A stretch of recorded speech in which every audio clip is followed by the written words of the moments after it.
काल दुपारनंतर पावसानं विश्रांती घेतली, त्यामुळे नाशिकच्या गोदावरी नदीचं पाणी पातळी सुद्धा कमी झाल्याची पाहायला मिळालं आहे। गोदावरी नदीला काल पूरसदृश्य परिस्थिती निर्माण झाली होती। काल पहाटेपासून आलेल्या पावसामुळे गोदावरी नदीच्या पाणी पातळीत मोठ्या प्रमाणावर वाढ झाली।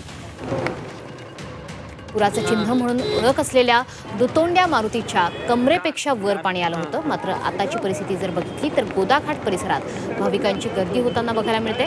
धार्मिक विधी सुद्धा पार पडतायत।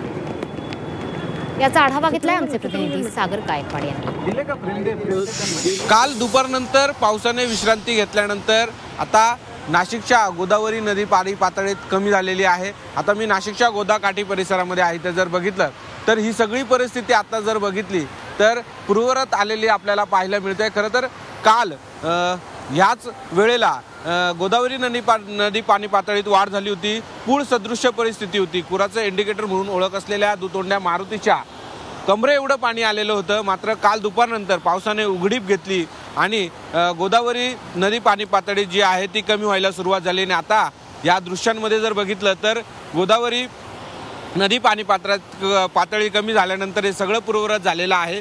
ज्या ठिकाणी भाविक येत असतात त्या ठिकाणी देखील आता विविध जी पूजा असेल, धार्मिक विधी असेल, आता ते करण्यात देखील सुरुवात झालेली आहे।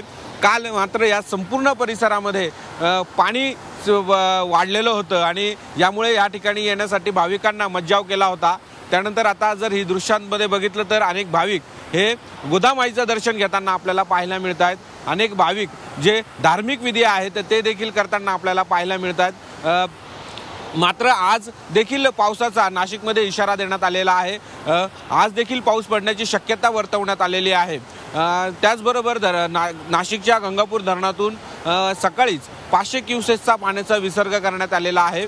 त्याचबरोबर पाऊस जर सुरू राहिलाच तर 1000 क्युसेसने पाण्याचा विसर्ग करण्यात येत आहे करणार आहेत। आणि आता जरी देखील यातली परिस्थिती जर पूर्ववत पाहिली असली तरी पावसाचा जो आहे तो अंदाज वर्तवण्यात आलेला आहे। यामुळे अशी जरी परिस्थिती असली तर पाऊस जर वाढला तर पुन्हा एकदा पूर येण्याची शक्यता आहे। यामुळे पुन्हा एकदा हवामान खात्यासह यांनी इशारा दिलेला आहे। त्याचबरोबर प्रशासनाने देखील नदीकाठच्या गावांना सतर्कतेचा इशारा दिला आहे। कॅमेरा पर्सन सोनू भिडेसह सागर गायकवाड, जी 24 तास, नाशिक।